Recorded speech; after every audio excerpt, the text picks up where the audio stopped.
Now we're video only. You guys hearing us? This is the introduction for when Jason puts this on his YouTube channel. This is the Sprint Ride Option Podcast. Bing bong, the whole 9 yards. I'm Andrew Pasquini, Jason Aponte. We're watching tape. Are we? We're watching tape, and now we're just looking at a lot of screens in the background here. No, let me just remove this and let me get this going. I'm sorry. Give me a second. Let's get this going. I love this. This is what we see. So basically, I wanted to give out some stats real quick before we got into this, and something that I compiled from 2019. So in the 2019 divisional game, and this is just talking the run game, the 49ers ran outside zone 25 times, and they ran for 4.4 yards per. Inside zone was only rushed 4 times for 3 yards per. Power was only called 2 times for 6.5 per. Counter 5 times 4.6 per. Duo 2 times 1.0. And I'll talk about duo and I'll talk about trap, which was also 4 times for 5 yards per. So basically, what does all of that mean? Right now, obviously, it is that the outside zone was what the 49ers gashed them with, right? Continuously over and over, 25 times called, right? And this wasn't even necessarily a big Raheem Mostert game. If you notice, when you watch this game over again, Tevin Coleman was involved a bunch. And at the end, Matt Breida was actually in the game, and he fumbled at the end, which is pretty much what the reason that he got sent to the doghouse as well, too. I miss Matt Breida. Yeah, sort of. He played pretty well this week. I'm happy for him. So this first play is the trap concept, okay? 2nd and 7. In 2019, this was used on 3rd and longs when the defensive line was headed upfield, meaning this is a straight up like, hey, we're going to catch the defense napping. If they're coming for the quarterback, this is how we're going to run it. So what I want you to notice is you're going to see a double team here between 63 and Mike Person, and you're going to watch the pull come through and open this up. So let me just start this here.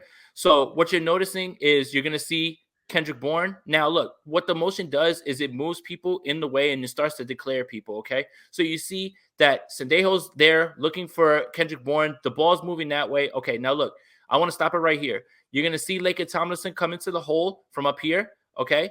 And you're looking at George Kittle get to the second level and knocking back Sendejo, right? At least out the way. Now, here's the thing. Kittle's on his way to get Eric Kendricks, but here's why the hole is open, is because Laken Tomlinson comes and he closes that off right there, and now Raheem Mostert obviously has the speed to get through there, and boom. He gets barely touched, but that's another big gain right there. So Bourne's motion will cause enough confusion here to actually get the play open for them as well, too. This is something that the 49ers run constantly. So when people ask me, well, what does 2019 have to do with 2021? This is just a staple of what the 49ers do. And this is something that they can get back to right here because this team is largely the same with less people on the defensive line right now. So here we go again. You're going to look. You're going to see Laken Tomlinson come. He's taking the end out. And, Emmanuel Mosley does enough to impact Sendejo right here. And Kittle closes off on Kendricks right there and makes Harrison Smith make the tackle. But that's a big gain right there. That's something that's a staple of this team and that they should be running constantly, right? So that's play 1. Play 2 is a passing concept, actually, that I love. One of my favorite. It's two-man stick concept. So the progressions are actually going to be here, which is use check is going to come down here. But what's going to happen is right here is Emmanuel Sanders. He's going to run the flat. That's the first progression. The second progression is the two-man stick that's going to be run here, which is Deebo Samuel and Kendrick Bourne. Kendrick Bourne is going to run a deep crosser over into this side, and Deebo Samuel is going to run a slant right here into the middle of the field, okay?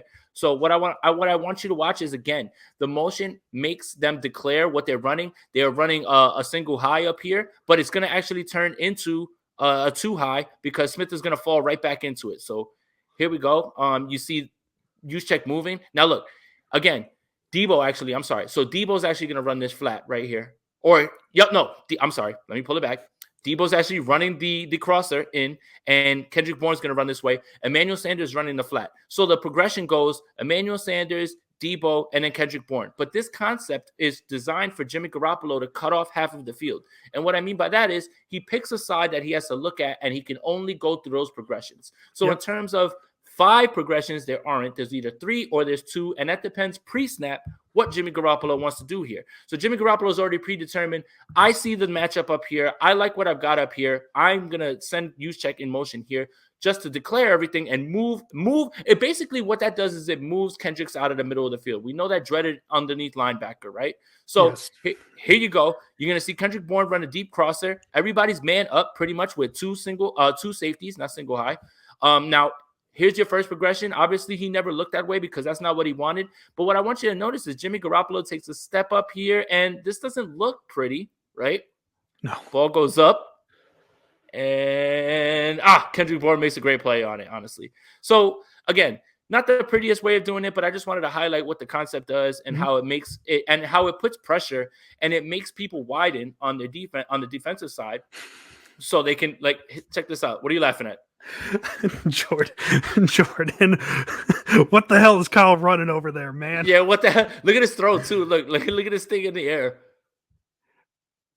You know, I remember this play. I mean, Kendrick got to it though. What can you say right there at that point? I miss Kendrick right? Bourne. And Riddy, thank you for the donation. We appreciate it. And Jason, you mentioned real quick too, just importance of you saying Harrison Smith drops back for 2 safeties. The Vikings still run 2 safety a ton.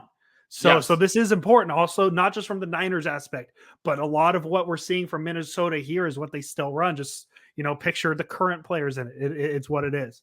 That's why I felt that the parallels between what happened in 2019 actually have something to do with 2021, because there is no major shift in ideology and the way that they play. So that's why I thought it was cool to bring this back up. Okay, so this is one of my favorite passing concepts, which is actually the dragon concept. What basically it is a quick game, double slant up at the top. That's great for beating single high, which is what you're seeing up here. And it's a staple that's used across the league. This isn't just a Shanahan thing. This is something that everybody uses at this point.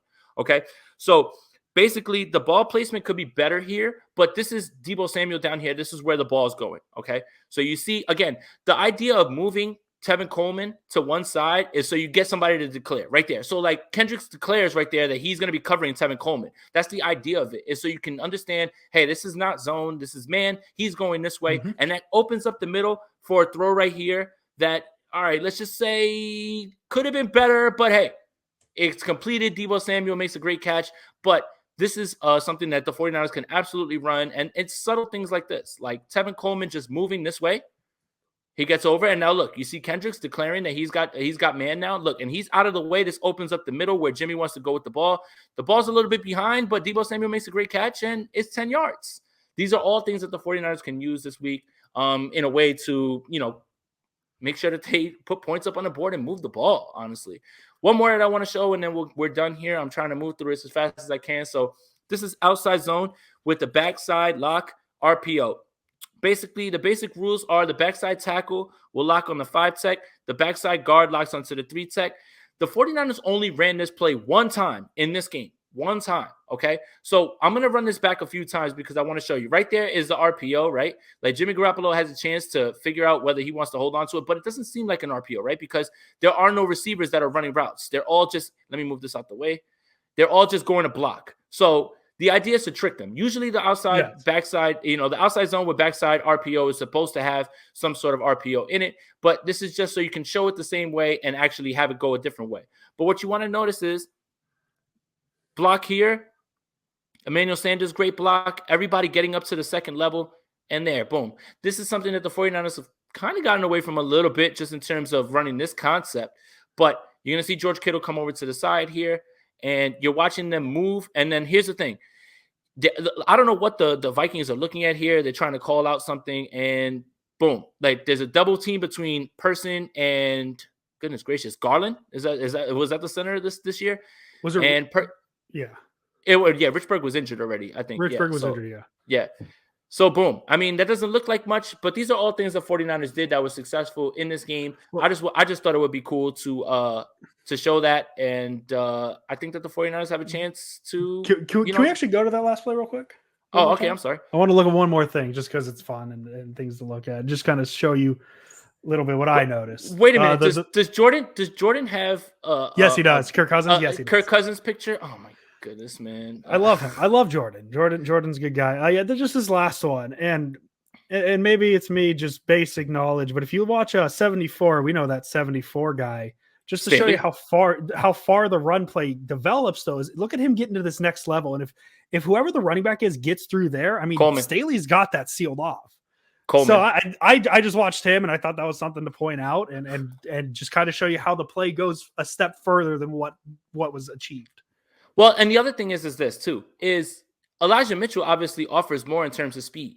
So these Yes. concepts, they can be bigger breaks, Mhm. and there can be bigger plays, right? Because Elijah Yeah. Mitchell has a little bit more juice and he has a little bit more bounce in his step. So that's the point of showing these concepts. Obviously, Tevin Coleman is just a guy who they trusted with pass protection and he executes the plays. But at the same time, Elijah Mitchell could have easily taken that a little bit further. And I think that's what's missing with Raheem Mostert a little bit is those holes open up. Raheem Mostert is able to cut right through them and go crazy. So yeah, I mean, I just some quick stuff that I wanted to point out. This is something that like when I went back and I looked at it, I said, hey, these are some concepts that the 49ers can run because they're in the Shanahan playbook and everything as well too, but they can actually run this Yes. and be successful with it.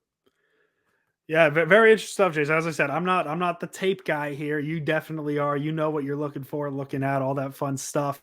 And it just reminds me that I need to watch more tape with you. Like whenever you watch, just let me know, and then like I'll be there because I need to learn as much as I can with you. No